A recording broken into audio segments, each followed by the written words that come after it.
Buenos días a todos, egun on guztioi, eta mila esker turismo gastronomikoaren 5. mundu foro honetan parte hartzeagatik.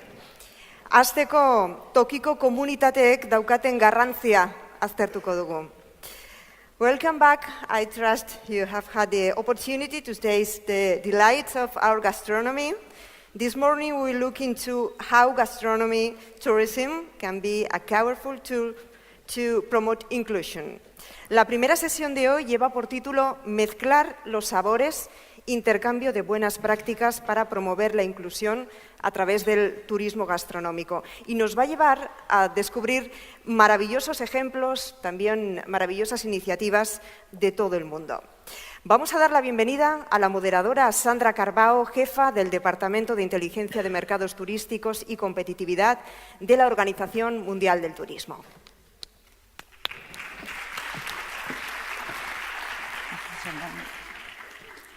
Muchas gracias, Aloña. Good morning, everyone. This is probably the most challenging session of all. It's early morning, rainy day, Friday. We had some really nice beers last night, but I'm sure the examples that we have with us will be very inspiring. Yesterday we had a series of panel discussions. This morning we wanted to give the opportunity to many of the great initiatives that are happening around the world to present to you and to share their experiences, the challenges that they're facing, but also how they're making actually a difference in their communities and in the people in their communities. We have a series of examples from around the world. They will do their presentations, and then if we have time, we'll have an open session of questions with you, because we feel that this should be our two-way dialogue. So without any further ado, it's my pleasure to invite on stage Mr. Kazem Fadari. He's an associate professor and division head, Graduate School of Asia-Pacific Studies, Tourism and Hospitality in the Ritsumeikan Asia-Pacific University in Japan. I also want to just inform you that unfortunately the representative from Travel Hunter from Russia, she had a health issue, everything's fine, but she could not travel to San Sebastián. So with no further delay, Professor Kazem Fadari with us, please.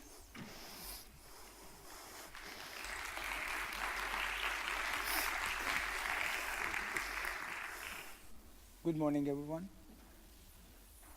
I hope you had enough sleep last night after a very good dinner and very nice hospitality that we received.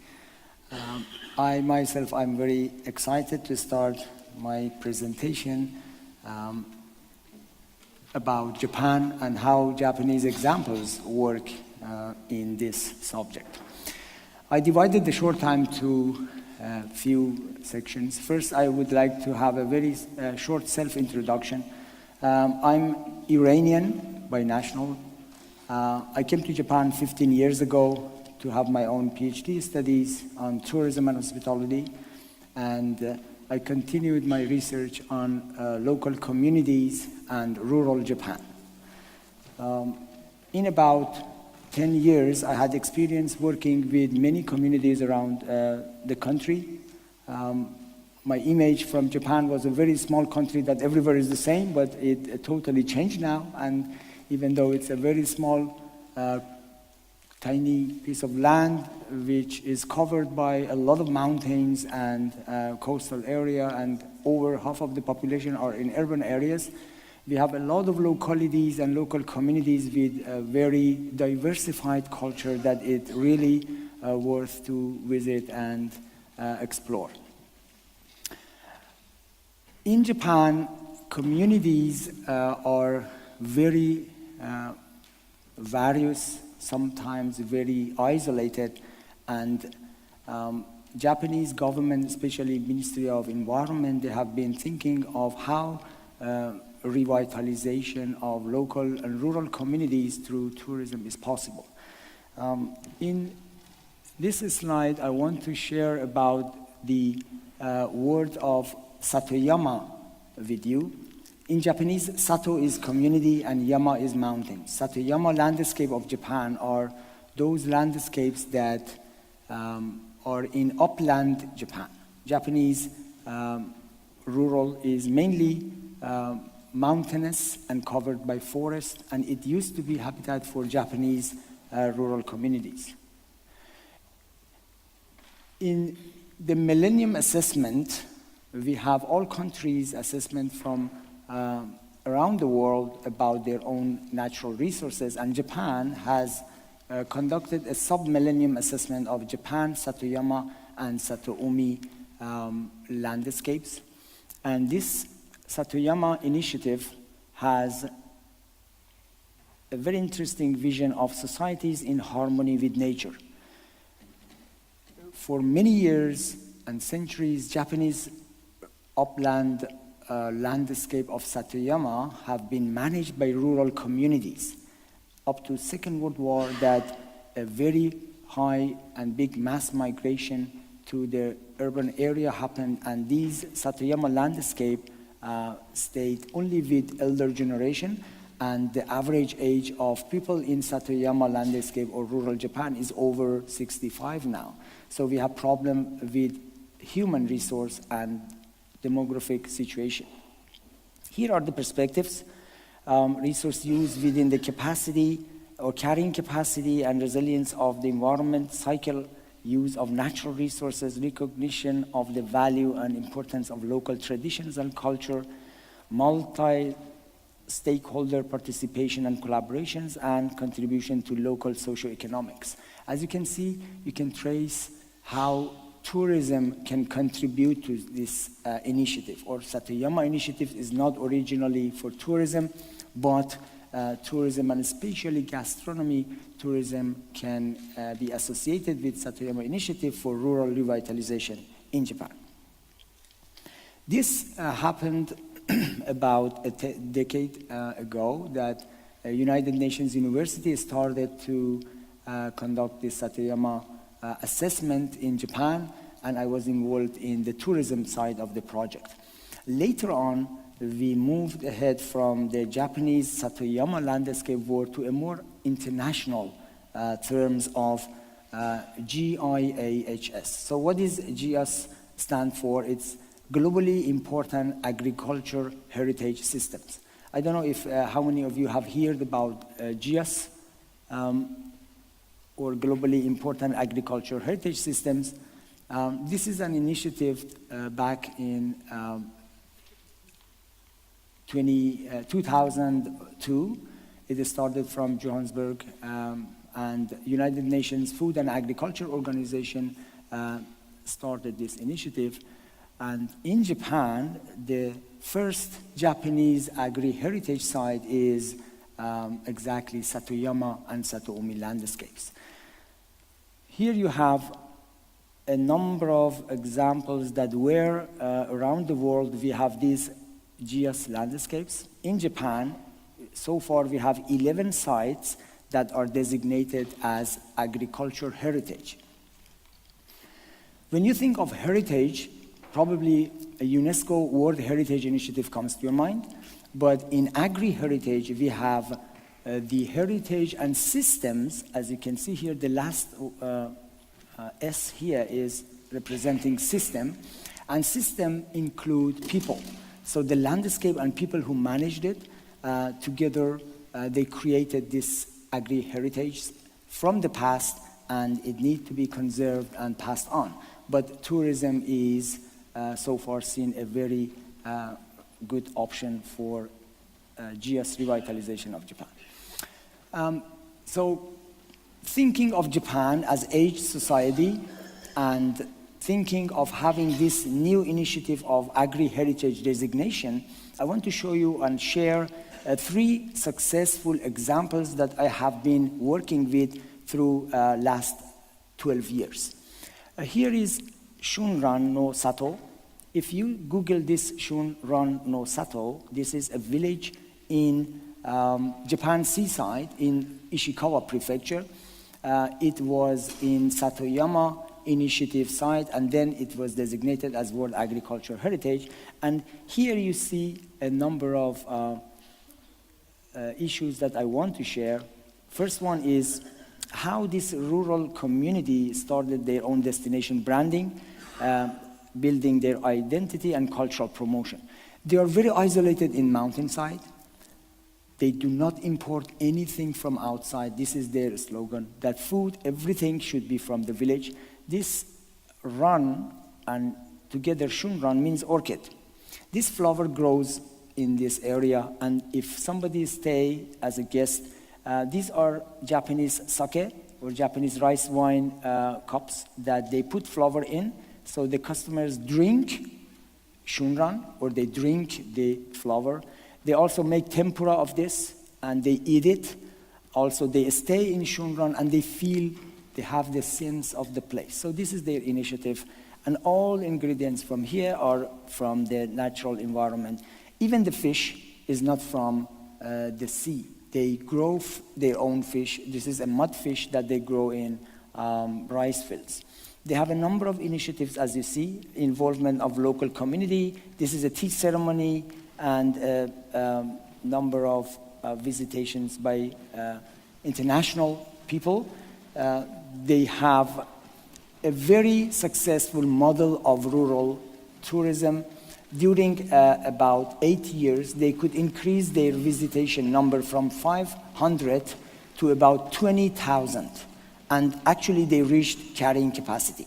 So this is the first example that we made it from basic and zero, and we try to share with other communities. I want to take you to the Shunran model of community-based tourism, community empowerment through gastronomy tourism.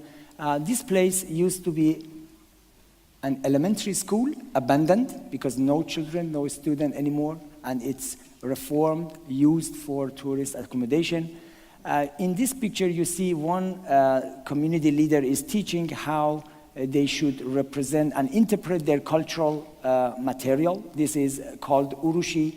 Urushi is a lacquerware, which is very unique in that area. You see how people train each other. These are not guests, but they are the neighbors that they are under training with local community leader, as you see here. And they include everywhere everybody in community in their gastronomy tourism.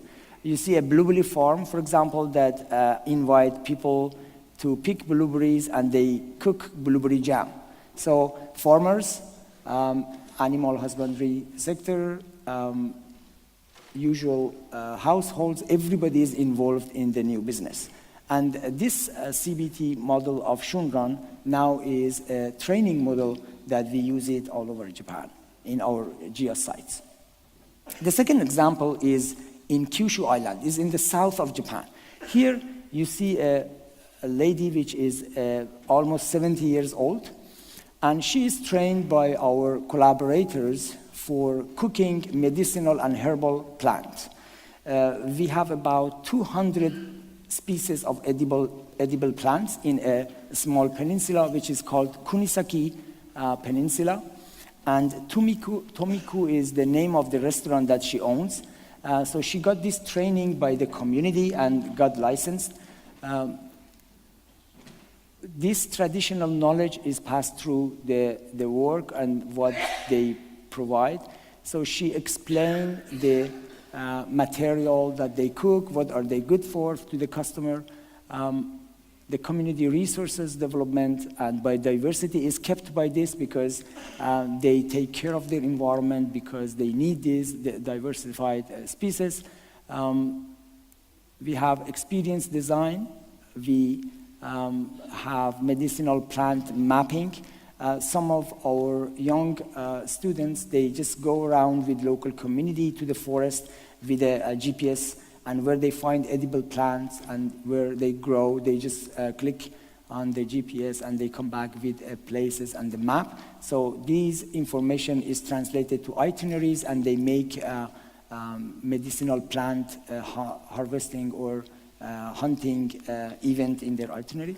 So as you see, a set of all medicinal herbal plant that grows in the area, they usually don't buy anything, is provided in this example. And this example is a very unique example of creating value-adding process. It costs them almost zero, but because you cannot find this elsewhere they can afford a very good price for selling it. And the restaurant is in a very isolated place, almost middle of nothing, but it has created a lot of interest from outside. The next example is also in Kyushu, and I want to, my time is passing, I want to share how the communities are sharing what they gain. So I summarized them in 4 categories: leadership, human resource, institution, and network. So in leadership, we have the local community leaders that they pass on their information. In human resource, we use the traditional knowledge as a source for knowledge transfer. Institutional activities, we work with local communities and local governments, and we market the place for them. And networking is usually done by our students in university to market the community. The example of, or the last example of Kyushu is a place that they grow shiitake mushrooms. You see the tourists are in process of drilling and injection the shiitake fungus. They involve in the community, and they have their own set of, in Japan they call it lunchbox, but this is a lunchbox without plastics. So everything is natural and cooked by local community. You see the example of what or how they do a kind of set menu, and they bring a group of 20 to 30 people. And here we have a video that the day that we did this activity, the local TV channel broadcasted. I don't know how I can broadcast this video. It just, yeah. I'm not using the sound, just this is an example that how cooperative are the whole community. So once the students are with the community working, the same day it is broadcasted in TV, and the networking works here. Due to the time, I'm going to stop here. And the conclusion. So Japanese gastronomy is valuable asset and heritage to be conserved and promoted. Local communities, especially in rural and remote areas in Japan, are rich in gastronomy and food culture. Aging is the current situation of rural population and local communities in Japan, causing sustainability issues. And then we have rural Japan in rich natural, social, and economic resources, but vulnerable in human resource due to the demographic situation. Gastronomy tourism provides high potentials for community revitalization and destination development in Japan. Thank you very much for your attention, and I apologize for taking the video.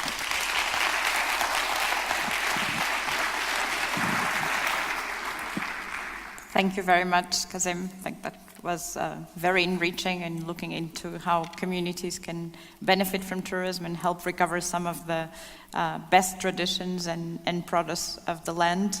And you pointed out to a very important issue, which is how to use tourism to promote the stay of younger generations in rural areas.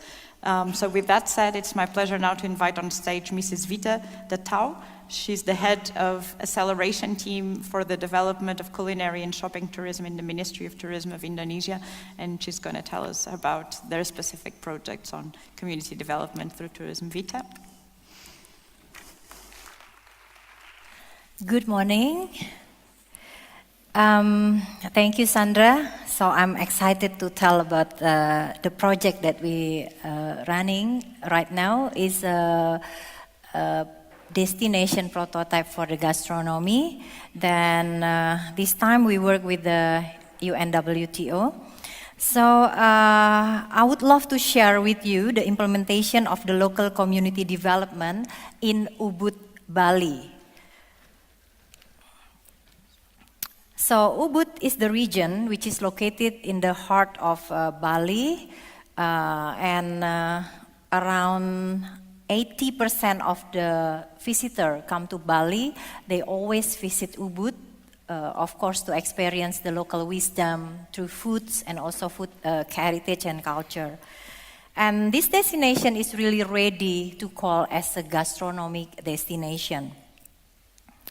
So the economic share value actually is already exists while the local community preserve the culture and heritage And also the industry open up the huge opportunity for the local residents.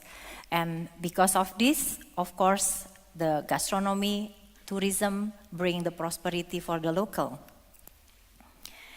And why this is happen in Ubud? Because we believe in the Trihita Karana. So, Trihita Karana is the life philosophy in the Balinese society, which is, they believe, focus on the bringing the prosperity to the people. So, the consists of harmony among people, harmony with nature, and harmony with God. So, long time is already exists in Bali. So, the development of local communities in terms of human resources has been implemented well by Balinese, not only in tourism sector, but also in other sector. And the rules of the smallest social entity of Balinese community, which call as a Banjar, plays an important roles in controlling the culture value, and they are involved in every aspect in life that leads to balance and prosperity. So, because of the Banjar, so the empowerment of the local community is really, really strong. So this is Ubud, Bali. I love to showing this in picture, so everybody will really can feel it that you are in Ubud. So, in Ubud you can find the subak, which is the farming irrigation system recognized by UNESCO, and also you can see where the culture putting food as a priority, as a very important part in the ceremonial, especially traditional ceremonial. And then you can also find the restaurant in Ubud, many restaurants which is run by the renowned chefs who really respect the local wisdom by using the local produce and buying directly to the local farmers. So, this is the example, one of the 50 best Asia restaurant called Locafor. Even this restaurant have the slogan, go local or go home. So, in terms of tourism industry is growing very fast in Indonesia. In 2017, we grew about 22%, 3 times higher than regional and also global.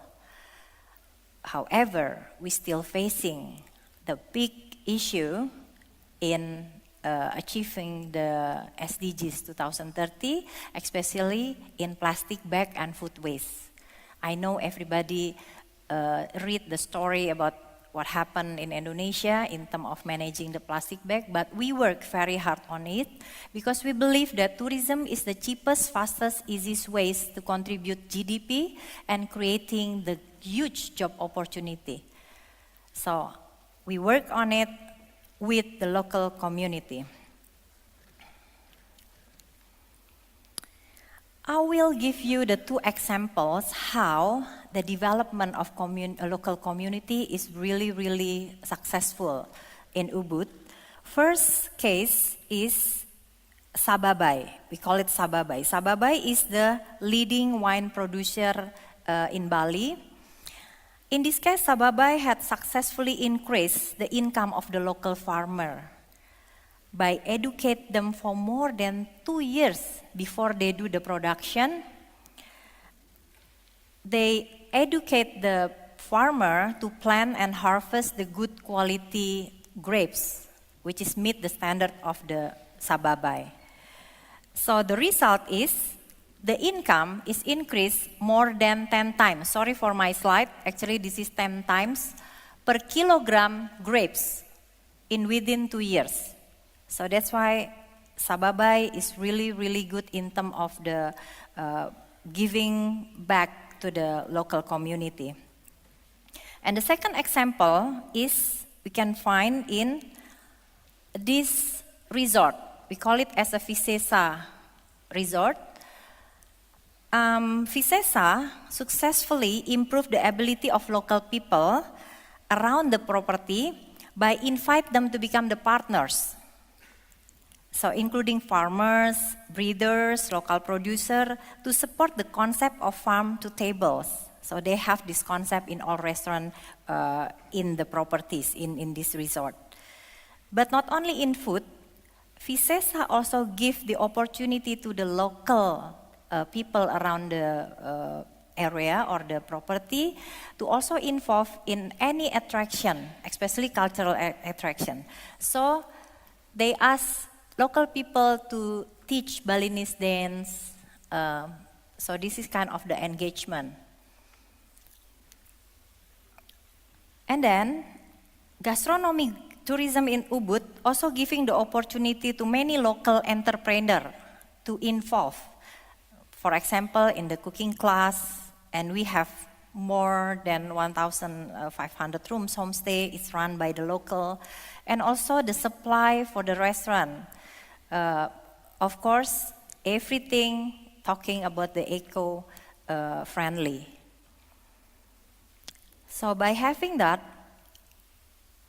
the job opportunity for the millennials also really happening now, because the local government encourage them to open their own business as an artisan cafe or also souvenirs. So through that business, this young entrepreneur also helping to preserve the heritage or food heritage, because they also serve this kind of food with the innovation in their cafe. So this is that we work on it currently to solve the challenge in this issue. So the local community, young generation, millennials, work together.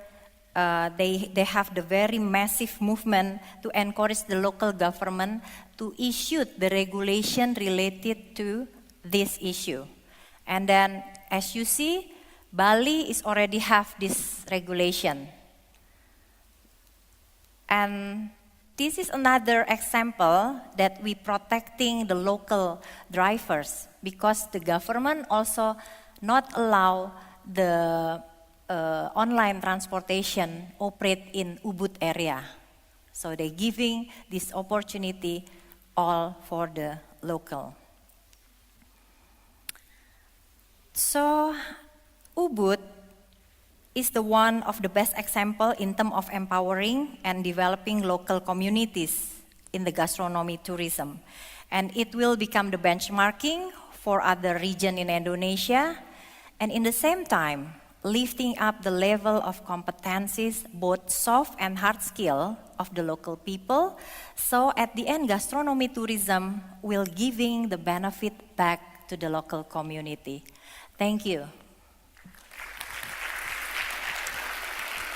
Is it? Thank you very much, Vita. I think there's so many excellent examples of community engagement, environmental education, and competitiveness at the same time. I think we're all very interested to know more. Unfortunately, our time is really running against us. So it's now my pleasure to invite on stage so we can continue with the presentations. We've looked into how tourism and gastronomy tourism can work for community development with the two examples from Japan and Indonesia. We will now focus on how the gastronomy tourism from the side of the cooks can actually help underrepresented groups in society to be empowered. And to start with, it's my pleasure to invite Mrs. Amber Anderson, Executive Director of the AVE Culinary Training Society in Canada, to share with us their experience.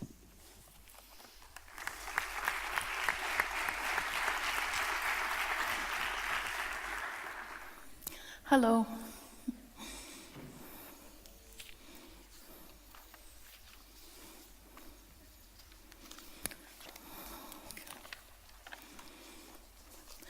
In 2007, I was approached by two businessmen, Brad Mills and Ian Tomlinson, who asked me to develop a program which could provide cooking skills and employment for some of our country's most impoverished citizens.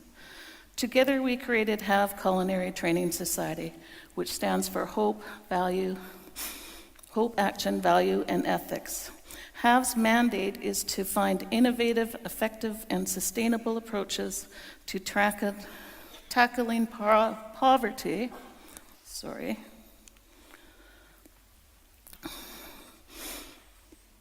and unemployment in Vancouver's downtown east side, which is the poorest neighborhood in urban Canada. The financial cost of unemployment, homelessness, addictions, disabilities to the Canadian taxpayer is staggering.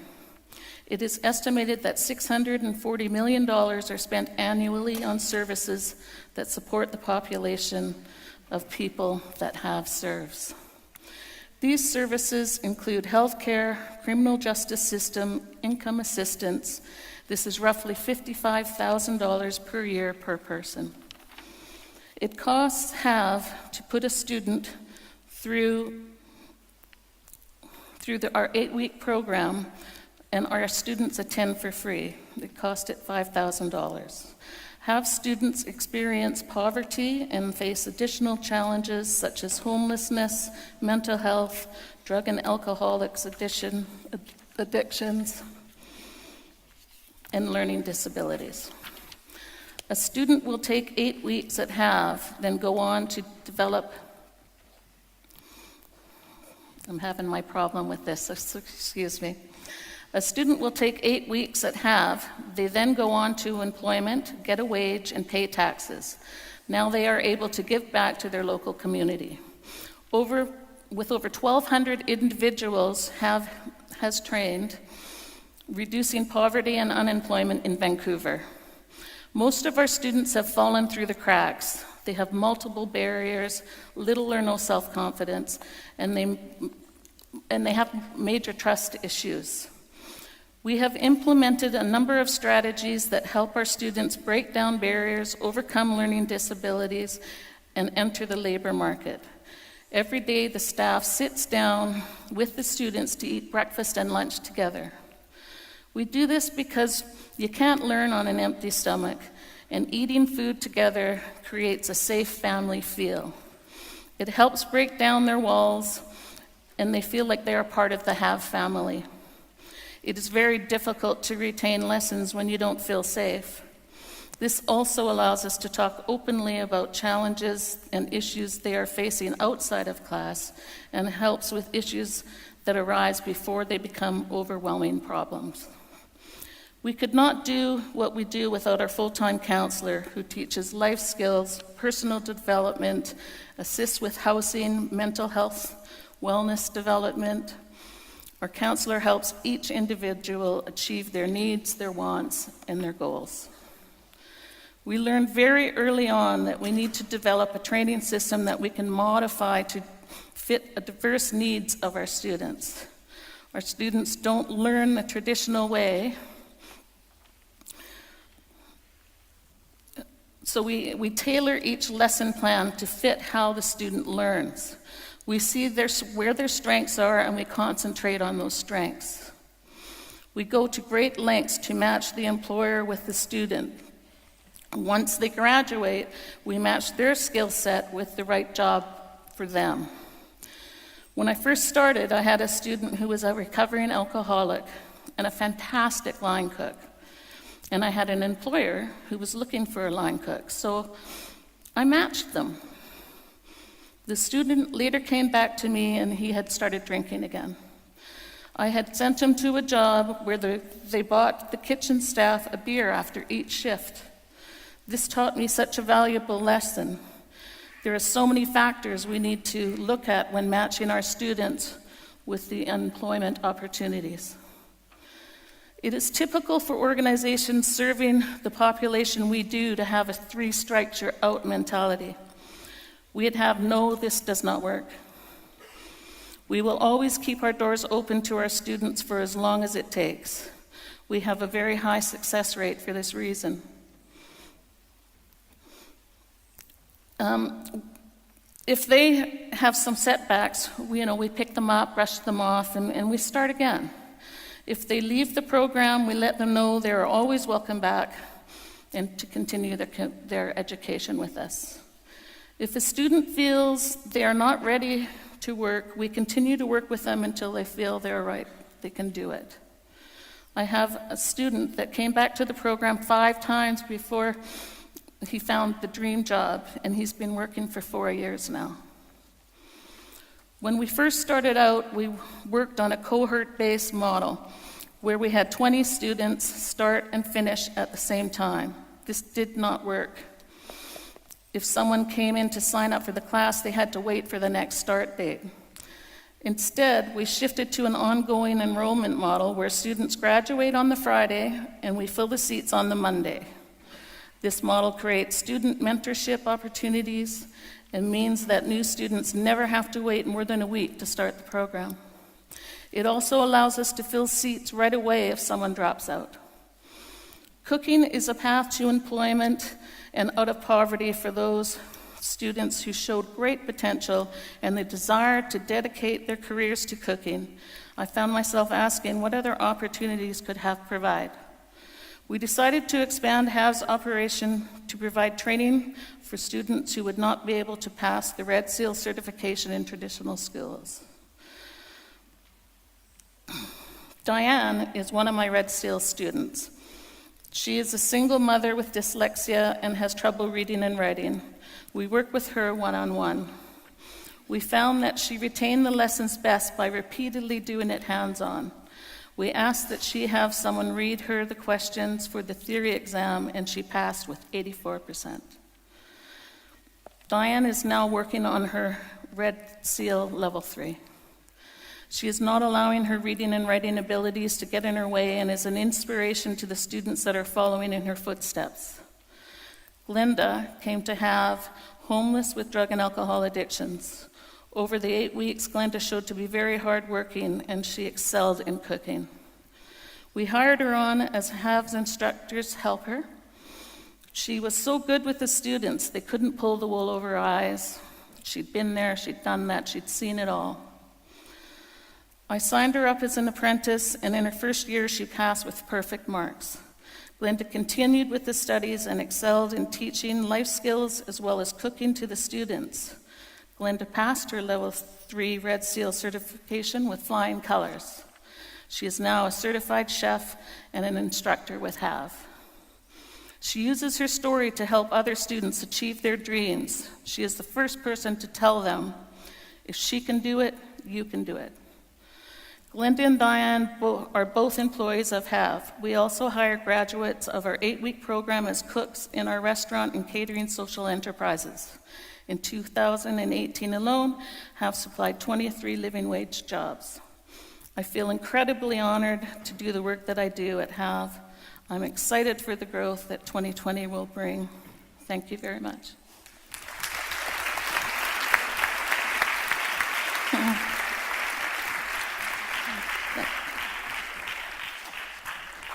Thank you very much, Amber, for such an inspiring example and showing us that it's possible to help people and give them new opportunities and to believe in themselves, which is the most critical factor. It's now my pleasure to move from Canada to Turkey and invite Mrs. Ebru Baybara Demir from the Aran Gastronomy School Project. She's a finalist of the Basque Culinary Center World Prize in 2017. Ebru.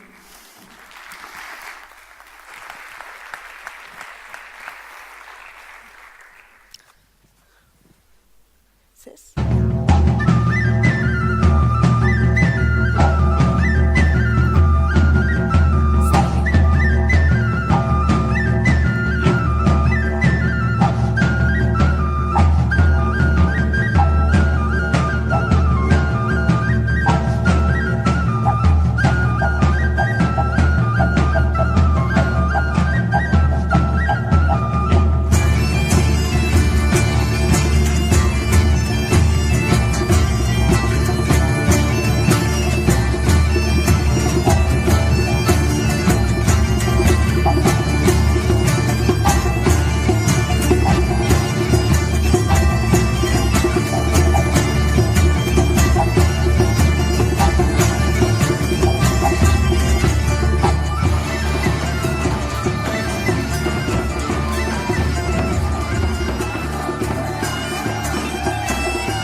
Yes, starting off this video, we want to let you experience what we did in Mardin.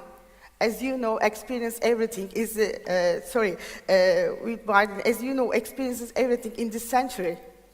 A short while ago in Turkey, I met the Brazilian chef David Hurst, founder of the Gastronomy. He was among the finalists of the Basque Culinary World Prize 2017. We journeyed through our project, which enabled the disadvantaged group to make the sustainable income by combining their cooking abilities with training. We can use the gastronomy as a power of to change the society and the economy when we share our experience and knowledge.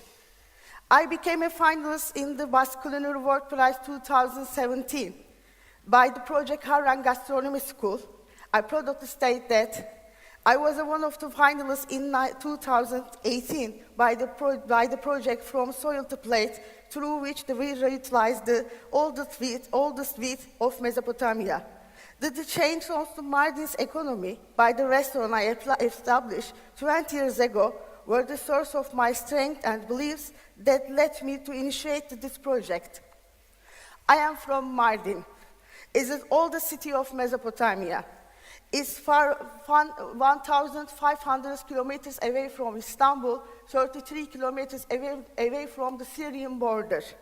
Mardin is a city where the people from the many religions and cultures live together in the century, with a population 800,000. It is one of the cities in Turkey that has the highest share of the Syrian refugee immigrated that start in 2011. There are the 100,000 refugees living in Mardin, which constitutes of the 12% of the total population. I was born as a third daughter of the traditional Mardin family. Although my father took us to Istanbul 45 years ago to keep us away from the society in which being a woman was disadvantaged, I returned to Mardin in the late 19th and in my 20s. Until that time, the tourism was not defined as an income-generating activity in Mardin. I believe the transforming power of the gastronomy and magical local flavors to presentation reflected the cultures. I established my restaurant Cercis Murat Konağı by combining my beliefs with 21 women who take the cooking as the best thing they know under of the roof of tourism. The food they prepared in their homes with inherited knowledge now into an income activity for them. As you watched a moment ago, we don't only offer the plates to our guests, but we also combine with them our tradition and our rituals in our lives. We prepare the plates with an intention giving our guests an experience. In the past, unable to go out without permission of their husbands, the women are now dancing as they are presenting the food they prepare. Today, people from all over the world are coming to experience to Mesopotamian culture to foods created by a woman and the woman cooking in her kitchen. The success story encouraged the Mardin's people to make the investment in the city tourism. As a result, the number of the tourists visiting the city reached 1,300,000 and the bed capacity reached 16,000 in 2018. While these figures were 11,220 back in 1999. Gastronomy led a transformation as tourism became one of the significant dynamics of the city economy. Within years, more than 200 women start to earn a living from cooking thanks to this restaurant. I could not be a chef that only cooks and presents. I am not. Cercis Murat Konağı is not solely a restaurant. Its structure touches the lives, frees the woman, and combines the cultural richness with production. Harran Gastronomy School, our first project with refugees, was realized in 2016.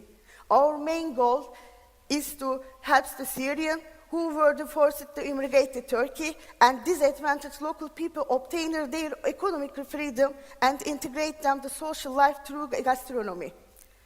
We have enabled to 160 people to get gastronomy education that will give them the job opportunities. We have shown them they could make a living through gastronomy. One of the eight of these people are still working as cooks at the refugee camps. What we achieved with Harran Gastronomy School was to make as issues considered to be problems as a part of solution. We did that by making people from all segments in our region a part of the business and success. After this project, I decided to go deeper into the foundation of gastronomy. I started cheese our local seeds, we are reproceeding our local wheat seeds with the help of inherent agriculture knowledge of the Syrian women in order to sustain the food against climate change and popularize the dry agriculture practice against the upcoming drought.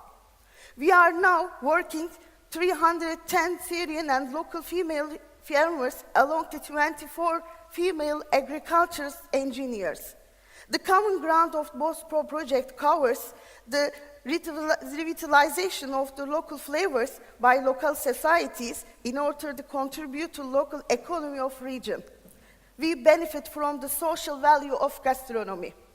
In order to make an important economic criterion that is valued within local communities, skills based on the knowledge and capabilities must be transformed through education.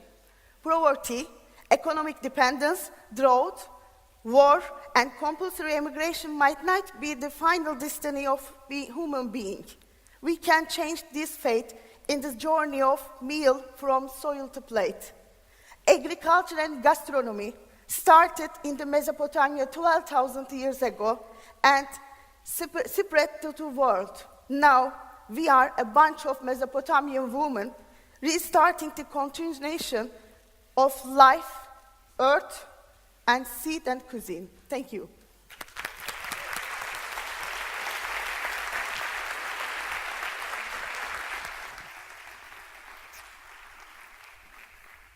Thank you so much, Ebru. I think we're all inspired and very much looking forward to go to the heart of Mesopotamia to discover the project. I think you touched a very important point, which we haven't discussed here yet, which is the issue of migrants and how actually tourism and gastronomy tourism in this respect can help integrate them in their new homes. Thank you so much. We will now end this first session with Mr.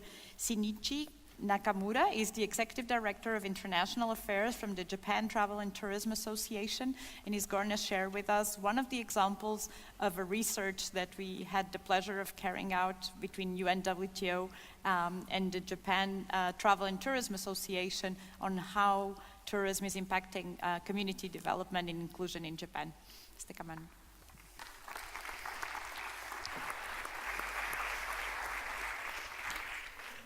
Thank you, Sandra. Good morning, everyone. My name is Shin Nakamura. Okay, I'll run quickly and pick up some points. Okay, JTTA and UNWTO agreed to conduct a joint project on the research of gastronomic tourism in Japan. This is for the first time to cover gastronomic tourism in Japan.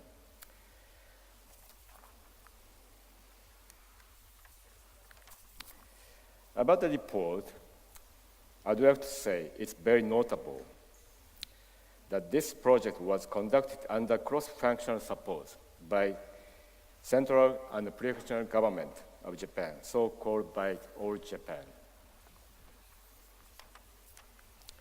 Today, I'll pick up a good showcase from this report. The case of Nara, it's a very unique project which focuses on human resources development on gastronomy field by public sector in cooperation with private sectors. Hi everyone. Is there anyone who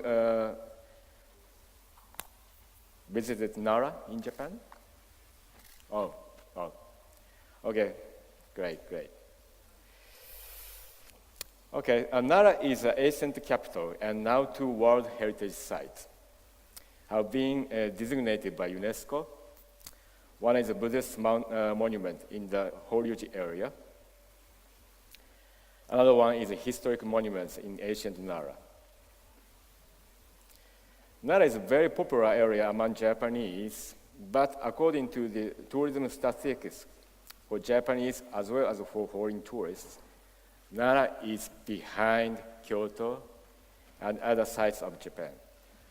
One reason, geographically, many of them can stop by there for less than 1 day as a half-day excursion from Kyoto or Osaka in just 35 minutes train distance. Also, food in Nara are not well known among not only foreign tourists, but also Japanese, even though they have a signature products.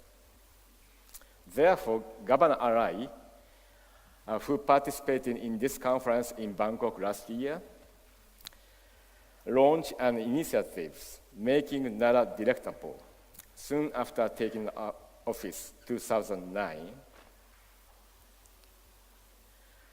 He is a good idea person. He is dedicated in the country as a higher government official and commanded Japan Coast Guard, as well as a member of a national diet. He believes food, he said, appetite is one of 6 elements for attracting tourists in Nara. One of the initiatives, Nara Prefecture held food festival, Chef Festa, which uses Nara local food stuffs. Which have emerging chefs from Kyoto, Osaka, and others make dishes using Nara local food stuff. Now became to be a big hit event, attracting 200,000 visitors each year. The government also invited chefs in the prefecture to tour local farms and breeders, as well as promoted restaurants with great scenic views.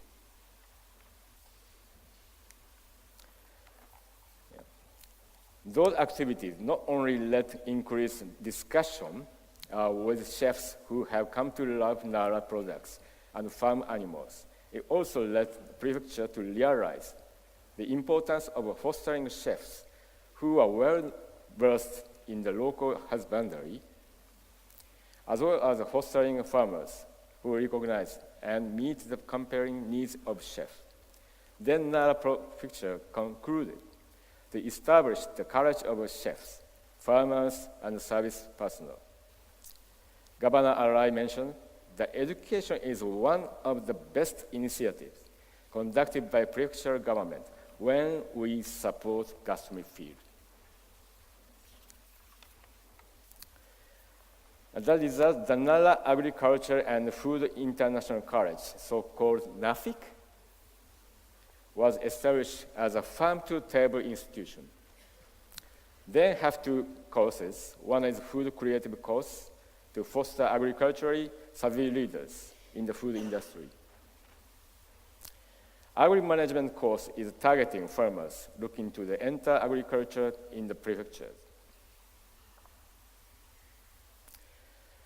The college also teamed up with the private sector to launch an auberge where students can gain hands-on experience in cooking and food service, in addition to practical farming skills. Especially food creative course and auberge rely on private sector support.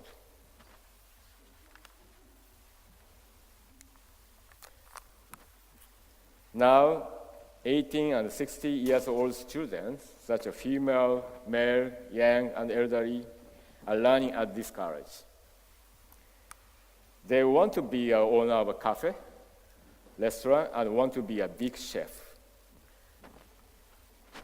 It's Very important to note that food create course provides a student with cooking skills and other culinary knowledge. It does not offer chef's degree. In order to avoid competing with private cooking schools in the area. Instead, it focuses on hospitality training and design as well as on restaurant management, skills of regional development. Nara's initiatives since 2009 to build farm-to-table connection have been producing the result. 20,000 guests visited this restaurant in 2016 and was rated at 1-star by Michelin. 2017, also other 20 restaurants in Nara got 25 stars as well. Nara Prefecture hopes their talented students to bridge Nara with the world through gastronomy field.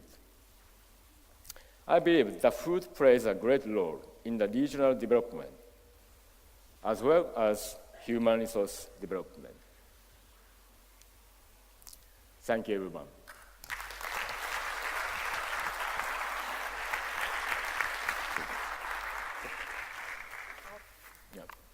Thank you very much. Unfortunately, time is against us, but I think we've all been inspired by the great examples that we've heard today, from Japan to Turkey to Canada, and how tourism and gastronomy can actually work to make people part of this society and help change things at local level, but also, as we saw in Japan, the importance of having an institutional support and having the Nara Prefecture supporting the project itself. I thank you all. Please, big round of applause to all our speakers. They'll be around and they'll be available to tell you all about it. Thank you very much.